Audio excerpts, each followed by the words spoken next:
Google മാപ്പിന് ഇന്ത്യയിൽ നിന്നൊരു എതിരാളി വന്നിരിക്കുകയാണ്. വഴി അറിയില്ലെങ്കിലും മറ്റാരുടെയും സഹായമില്ലാതെ എവിടെ വേണമെങ്കിലും പോകാൻ നമ്മളെ സഹായിക്കുന്ന ഒന്നാണ് ഗൂഗിൾ മാപ്പ്. എളുപ്പവഴികൾ, ട്രാഫിക് കുറഞ്ഞ വഴികൾ, ഏത് യാത്രാരീതിയാണ് തിരഞ്ഞെടുക്കേണ്ടത് എന്നിവ മനസ്സിലാക്കാൻ ഗൂഗിൾ മാപ്പ് സഹായിക്കാറുണ്ട്. എന്നാൽ ഗൂഗിൾ മാപ്പിനെ വെല്ലാൻ ഇന്ത്യയിൽ നിന്ന് പുതിയൊരു നാവിഗേഷൻ ആപ്പ് രംഗത്തെത്തിയിരിക്കുകയാണ്. റെയിൽവേ മന്ത്രി അശ്വിനി വൈഷ്ണവ് ആപ്പിനെ നിർബന്ധമായും ട്രൈ ചെയ്തു നോക്കേണ്ട ഒന്നാണെന്നാണ് വിശേഷിപ്പിച്ചിരിക്കുന്നത്.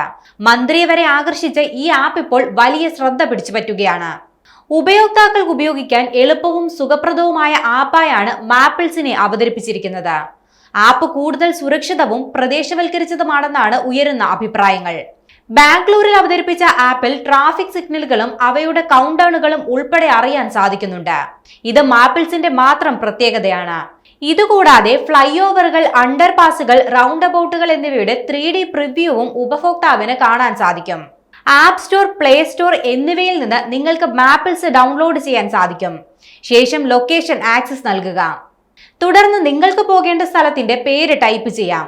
ഈ സമയം നിങ്ങൾക്ക് ഏറ്റവും മികച്ച റൂട്ട് ഏതാണെന്ന് മാപ്പിൾസ് പറഞ്ഞു തരും. വോയിസ് സഹായത്തിനോടൊപ്പം തന്നെ സ്ക്രീനിലും പോകേണ്ട പാത കാട്ടിത്തരും. ഇതുപയോഗിച്ച് നിങ്ങൾക്ക് യാത്ര തുടരാവുന്നതാണ്.